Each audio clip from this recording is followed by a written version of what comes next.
হয়, এতিয়া আমাৰ প্ৰায় 60%তকৈ বেছি আমাৰ পলিং পাৰ্টিয়ে তেওঁলোকৰ মেটেৰিয়েল গ্ৰহণ কৰিছে আৰু এতিয়া তেওঁলোকে খাই মেলি আছে। খোৱাৰ পিছতে তেওঁলোকে নিজা নিজা পলিং ষ্টেচনলৈকে ৰাওনা হ'ব।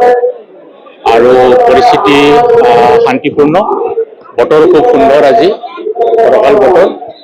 আৰু আমি আশা কৰোঁ যে আমাৰ যিটো নিৰ্বাচন প্ৰক্ৰিয়া সেইটো খুব সুন্দৰভাৱে ইয়াত সম্পন্ন হ'ব।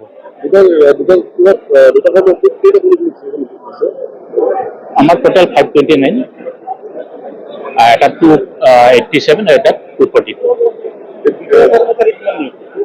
বিষয়ে আমাৰ পলিং পাৰ্টি টোটেল আমাৰ 589 আমাৰ প্ৰিজাইডিং অফিচাৰ উইথ ৰিজাৰ্ভ আৰু 1767 পলিং অফিচাৰ উইথ ৰিজাৰ্ভ। নিৰাপত্তা আমি সদায় এইটো কৰি আছোঁ, পৰ্যবেক্ষণ কৰি আছোঁ। আমাৰ SP মহোদয়েও এইটো যথেষ্ট গুৰুত্ব দিছে আৰু আমি ভাবোঁ যে নিৰাপত্তাৰ ক্ষেত্ৰত কোনো প্ৰব্লেম নহ'ব।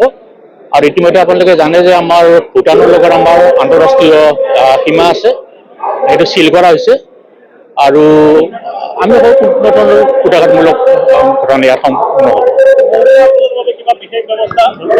হয়, আমাৰ 35টা আমাৰ 35 উইমেন লেড আছে বা পলিং ষ্টেচন আছে। আৰু মহিলাসকলৰ ক্ষেত্ৰতো আমি সম্পূৰ্ণ নিৰাপত্তামূলক ব্যৱস্থা আমি গ্ৰহণ কৰিছোঁ।